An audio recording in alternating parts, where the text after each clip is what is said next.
రాతిలోని ముఖం. అనేక వందల ఏళ్ల క్రితం ఆరావళి పర్వత ప్రాంతంలో ఒక కొండమీద రాతిలో ఎవరో మహాశిల్పి మలిచినట్టుగా ఒక మనిషి ముఖం యొక్క ఆకృతి ఉండేది. నిజానికి అది ఏ శిల్పి మలిచినది కాదు. ఆ ముఖాకృతి ప్రకృతి సిద్ధంగానే ఏర్పడింది. ఆ చుట్టుపక్కల అనేక గ్రామాల వారికి రోజు ఆ ముఖం కనిపిస్తూనే ఉండేది. వారు అందులో ఔదార్యము, కరుణ, శాంతము, దయ మొదలైన ఉన్నత భావాలు చూడగలిగేవారు. ఆ ముఖం యొక్క పాలభాగం విశాలంగా ఉండి జ్ఞానాన్ని సూచించేది. ఈ రాతిలోని ముఖాన్ని గురించి అనేక రకరకాల కథలను ప్రజలు చెప్పుకునేవారు. అదే పోలికగల మహనీయుడొకడు వెనక ఎప్పుడో ఉండేవాడని, అతని దయవల్ల ప్రజలు ఎంతో సుఖపడ్డారని కొందరు చెప్పుకునేవారు. కొంతకాలం క్రితం ఆ ప్రాంతాలకు ఒక మునీశ్వరుడు వచ్చాడు.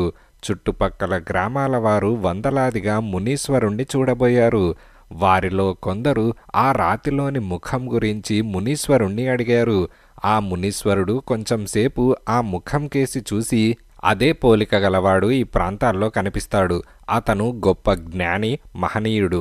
అతని వల్ల ప్రజలకు అంతులేని ఉపకారాలు జరుగుతాయి అని అన్నాడు. ఈ విధంగా అనేక దశాబ్దాలు గడిచిపోతున్నాయి.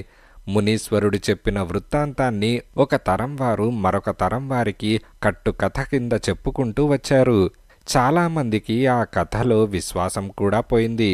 కానీ విశ్వాసం పోని వారిలో ఒక కుర్రవాడుండేవాడు. వాడి పేరు వసువు.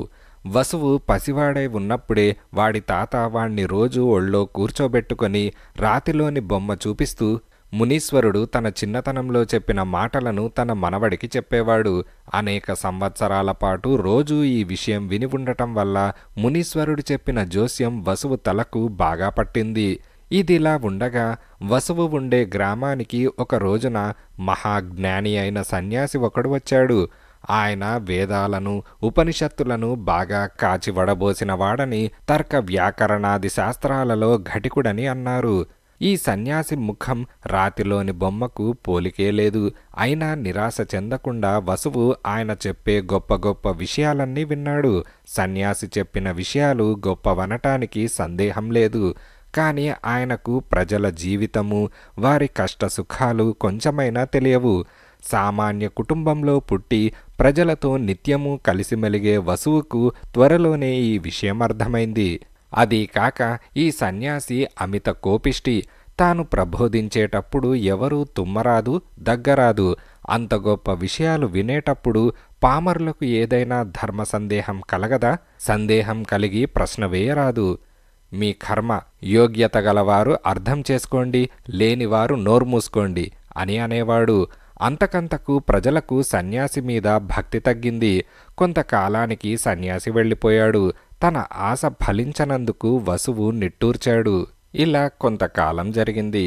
ఆ ప్రాంతాలకు మహాశౌర్య పరాక్రమ విక్రముడొకాయన వేంచేశాడు. ఆయన అనేక యుద్ధాలలో గెలిచిన వీరుడు. ఆయన ఉన్న చోట శత్రుభయం ఉండదని, ప్రజలు నిశ్చింతగా గుండెల మీద చెయ్యి వేసుకుని నిద్రపోవచ్చునని అన్నారు. మునీశ్వరుడు చెప్పిన మనిషి ఈ యోధుడే అయి ఉంటాడని వసువు ఆశపడి వెళ్ళి చూశాడు. కానీ ఈ వీరుడి ముఖం రాతిలోని ముఖాన్ని బొత్తిగా పోలి ఉండలేదు. పైగా ఈ వీరాగ్రేసరుడు ప్రజల కష్ట సుఖాలు ఎరిగినవాడు కాడు. తమ తమ పనులలో నిమగ్నులై ఉండే మనుష్యులను వేళకాని వేళ పిలిపించి వారి పనులు పాడు చేసేవాడు. తన మాట వినని వారిని హింసించేవాడు. క్రమంగా ప్రజలకు ఆయన మీద గౌరవం పోయింది. ఆయన మరొక ప్రాంతానికి వెళ్ళిపోయాడు. వసువు మరొకసారి నిట్టూర్చాడు. ఇలా మరికొంతకాలం గడిచింది. ఆ ప్రాంతాలకు గొప్ప వణిక్పుంగవుడు వస్తున్నట్టు తెలిసింది. ఈయన సముద్రాల మీద నావలను పంపి పెద్ద ఎత్తున వ్యాపారం చేసి కోట్లు గడించాడట. ఆయన 2 రోజులు నిలిచిన చోట భోగభాగ్యాలు, సిరి సంపదలు తాండవిస్తాయట. ఇక్కడి వారంతా కష్టజీవులని, తమ గ్రామాలలో సిరి సంపదలు తక్కువని వసువు ఎరుగును. ఆ వర్తకుడు తమను ఉద్ధరించటానికి వస్తున్నాడని, ఈయన ముఖం రాతిలోని ముఖాన్ని పోలి ఉంటుందని వసువు చాలా ఆశపడ్డాడు. కానీ తీరా చూస్తే వర్తకుడి ముఖం మరొక విధంగా ఉన్నది. అయినా ఈయన రాక వల్ల సిరి సంపదలు పెరిగేటట్టే కనిపించాయి. ఆయన పొలాలలో కొత్త కొత్త పంటలు వేయించాడు. ఆ పంటలు తానే కొన్నాడు. రైతులకు పాత పంటల కన్నా ఈ కొత్త పంటలు ఎక్కువ లాభించాయి. అందరి దగ్గర ఎక్కువ డబ్బు మెసలసాగింది. వృత్తుల వారిలో కూడా పూర్వం ఎరగని వృత్తులను కోటీశ్వరుడు ప్రోత్సహించాడు. 1-2 ఏళ్లైన తర్వాత కోటీశ్వరుడు కొత్త పంటల ధరలు తగ్గించాడు. కొత్త వస్తువుల ధరలు కూడా తగ్గించాడు. ఆ పంటలు, ఆ వస్తువులు తమకు పనికొచ్చేవి కావు గనక కోటీశ్వరుడు నిర్ణయించిన ధరకు ప్రజలు ఒప్పుకోవలసి వచ్చింది. లేకపోతే కొనేవారే లేరు. అదీకాక ప్రజలు తినే ఆహార పదార్థాలు, నిత్యము వాడుకునే వస్తువులు కరువు కాసాగాయి. వాటి ధరలు పెరగసాగాయి. ప్రజల జీవితంలో సంక్షోభం బయలుదేరింది. అది వరకు హాయిగా జీవిస్తున్న వారు కొందరు నిరుపేదలైపోయారు. తిండి కాటకము, డబ్బు కాటకము కూడా వచ్చిపడింది. కోటీశ్వరుడు తనకు కావాల్సిన సరుకంతా సంచులు నింపుకొని, సంచులు బండ్లలో పేర్చుకొని వచ్చిన దారినే వేంచేశాడు. వసువుకు ప్రజలను చూసి దుఃఖం వచ్చేసింది. వాడి వయస్సుతో పాటు బుద్ధి కూడా వికసిస్తున్నది. ఇలా మరికొంతకాలం గడిచింది. ఆ ప్రాంతాలకు ఒక మహాకవి వచ్చాడు. ఆ కవి సామాన్య ప్రజల జీవితం తెలిసినవాడు. సామాన్య ప్రజలను గురించి గీతాలు రాశాడు. ఆయన గీతాలకు దేశ దేశాల ఖ్యాతి లభించింది. ఈ కవి ముఖం తప్పక రాతిలోని ముఖాన్ని పోలి ఉంటుంది. మహాముని వాక్కు వ్యర్థం కాదు అని వసువు అనుకున్నాడు. కవి వచ్చాడు. ఆయన ముఖంలో రాతిలోని ముఖ కవళికలేమీ లేవు. కవి పాటలు పాడాడు. జనం ఆయన చుట్టూ మూగి ఆయన గీతాలు విని తన్మయులైనారు. ఆయన్ను దేవుడి కన్నా ఎక్కువగా చూశారు. ఆయనకు సకలోపచారాలు చేశారు. కాని కవికి ప్రజల పట్ల నిజమైన ఔదార్యం లేదు. వారి మీద ఆయనకు నిజమైన సానుభూతి లేదు. ఆయన తన గీతాలలో ప్రజల కృషిని పొగిడాడే గాని ఆ కృషి చూస్తే ఆయనకు గౌరవం లేదు. పని పాటలు చెయ్యని వారితోనూ, డబ్బు ఎక్కువ కలవారితోనూ ఆయన అన్యోన్యంగా ఉండేవాడు.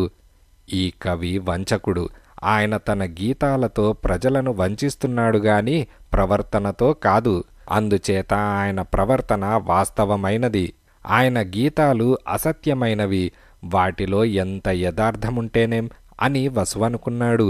ప్రజలు కవి నైజం తెలుసుకొని ఆయన పట్ల ఆదరం చూపడం మానేశారు. కవి కొంతకాలం ఉండి ఎటో వెళ్ళిపోయాడు. వసువు విచారంగా రాతిలోని బొమ్మకేసి చూస్తూ నిలబడ్డాడు. తన తాత చెప్పిన మునీశ్వరుడి మాటలయందు విశ్వాసం చెలించసాగింది. ఎందరో మహనీయులు తాను చూస్తుండగా వచ్చారు. ఒక్కరి ముఖంలోనూ ఆ బొమ్మలో ఉండే ఔదార్యం, దయ, కరుణ, వాత్సల్యం కనపడలేదు. అందుకే ఒక్కరూ తన ప్రజలకు కొంచెమైనా ఉపకారం చేయలేదు. వసువు ఈ విధంగా ఆలోచిస్తూ నిలబడి ఉండగా కొందరు మనుష్యులు ఆ దారిన వస్తూ వసువు ముఖం కేసి చూసి ఆ రాతిలోని ముఖం కేసి చూశారు. ఏమాశ్చర్యం!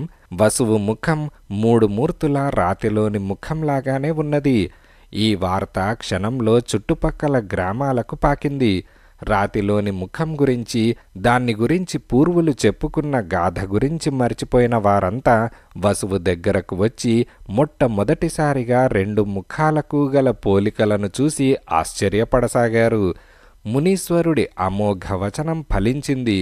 వసువు అనేక మంది మహనీయుల దగ్గర నేర్చుకున్న విషయాలు తన ప్రజలకు ఉపయోగపడేటట్టు చేసి ప్రజలలో ఒకడుగా ప్రజల కష్టసుఖాలు పంచుకొని వారికి ఐశ్వర్యము, ఆనందము చేకూర్చి ధన్యజీవి అయ్యాడు.